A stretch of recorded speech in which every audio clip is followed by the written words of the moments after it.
Hey, hope you're having a great start to your Tuesday. I know it's been busy weather-wise with that snow squall that moved through about an hour ago through downtown Denver.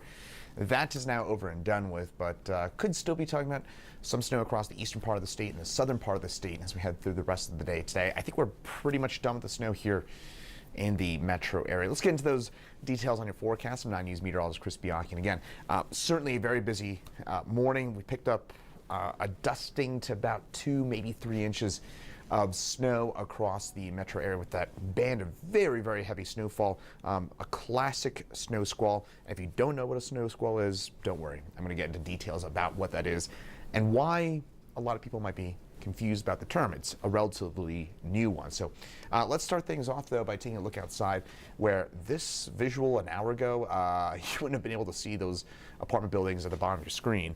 You wouldn't have been able to see anything about an hour ago, but things have obviously calmed down since, and in fact, I bet we're going to get some sunshine poking through those clouds here in the next little while. Winter Park, though, different situation. This is what it looks like right now in Winter Park. I mean, that snow is hammering up there into parts of the mountains. It is snowing pretty heavily for us in parts of the high country, but again, it's hit or miss. What we're seeing is a wind-driven snow, and that means, again, a hit or miss nature to some of those impacts. So Grand Lake looks okay. Winter Park, though, very different situation. Overall, those headlines, that snow ends today. So again, across the metro area, that snow, the heavy stuff that we saw, we're not going to see anything like that the rest of the day today. Again, I know that for a lot of you, it might have seemed like it came out of nowhere. That snow, that the band and what kind of caused it, that is long over and done with. We had a very sharp cold front move through. I can tell you firsthand, I went on a run kind of during that front. I thought I could beat the front, but I couldn't. And point being, it was about 50 degrees when I left for my run this morning, or I should say about 45 degrees when I left for my run, and I was shivering 20 degrees when I came back and it was snowing. So that's a story. Another big thing is that the wind is going to really pick up into the foothills tonight. I know we don't want to hear about that. Nobody likes the wind. It is going to be ripping in the foothills tonight. It might be our strongest winds of our kind of 3-4 day wind stretch coming up tonight into the high country. HD Doppler radar showing us that band of snow. That's what moved through this morning, that kind of narrow band of very intense snowfall that is now out by Agate down through Lyman, Deer Trail, Byers. So this would be mostly Elbert County and down into Lincoln County, where we're seeing some of that very heavy snowfall. So folks, if you're heading east on I-70, heading east or west on I-70 right now, that snow is very, very heavy for us. Right over the Lyman area, and we're going to see some of that heavy snowfall continue to move its way on through. Snowfall continues for us from about Fort Morgan down to about Lyman, and that snow also for us here into the high country as well. Radar can't pick it up as well into the high country. The mountains block a lot of the radar beams from getting through, so again, this is certainly underdone, but we are seeing some heavy snowfall. I would say looks like Monarch Pass down towards Levada Pass, as well as even McClure Pass. It's going to be a very difficult drive for you right now. I would try and give it a couple hours if you're heading over any of those passes. Wolf Creek Pass has been very snowy for us, and that will continue over the next little while. Winter storm warnings continue to the high country through tonight, but that forecast we head over the next little while, that light mountain snowfall for the most part later on today. Snow kind of gradually winds down as we head through the day today. Still some snow along and north of I-70 in particular for tonight, but that should come to a close by the time you wake up tomorrow morning. I think everywhere statewide tomorrow. It's just going to be really cold tomorrow, but the snow should be over and done with. So we just had that snow squall move on through. You might be, a lot of you going, what was that? What is a snow squall? So first of all, this term, a snow squall, is a relatively new one. So if you don't know what a snow squall is, it's totally understandable. So a snow squall is, again, a new term. In fact, the National Weather Service only started implementing snow squall warnings about 5 years ago. So this is a new term. It is a burst of snow and wind that lasts an hour or less.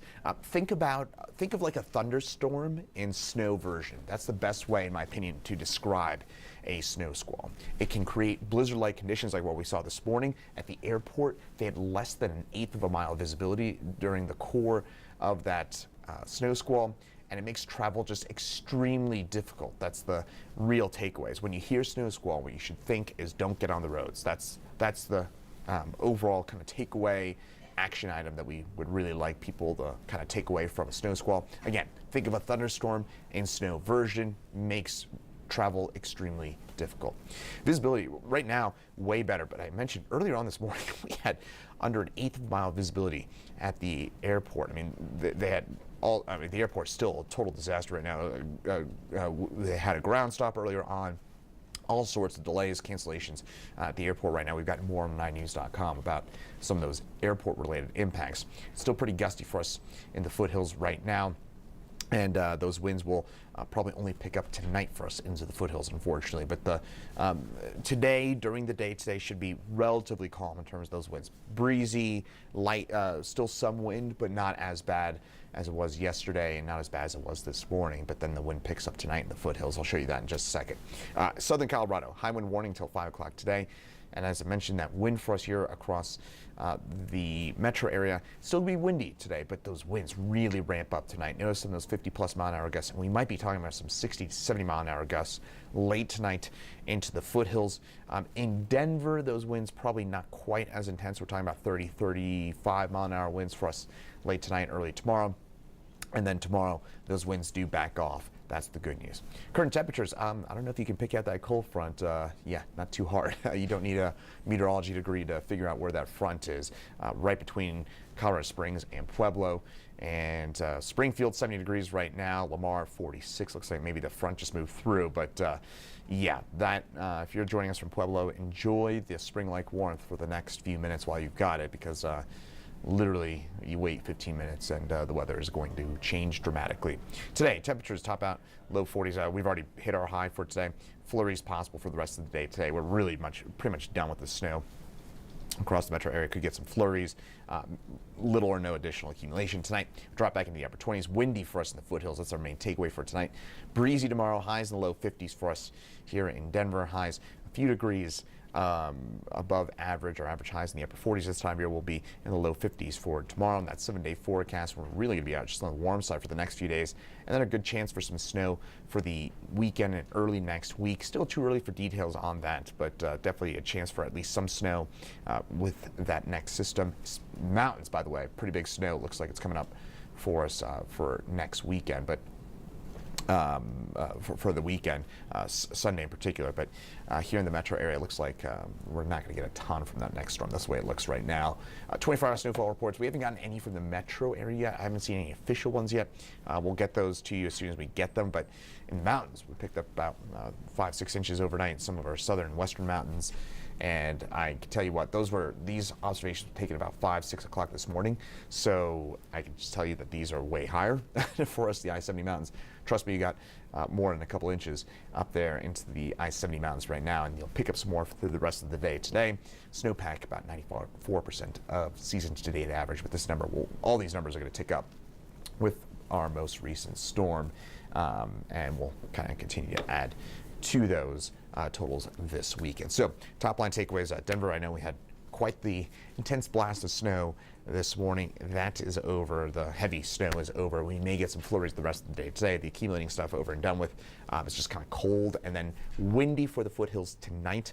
Windy for us here in Denver, but not quite as bad. 30-40 mile-an-hour winds for us in Denver. Foothills, 60-plus gusts possible for us up there. Then those winds relax tomorrow. It's still breezy for tomorrow, but not as bad.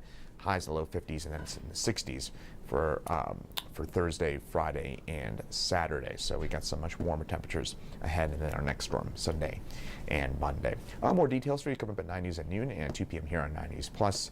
And we'll have Chief Meteorologist Kathy Saban in at 4, 5, 6, 9, 10 tonight on the 9 News Family Networks. Once again, I'm 9 News Meteorologist Chris Bianchi. Thanks for joining us here on 9 News Plus.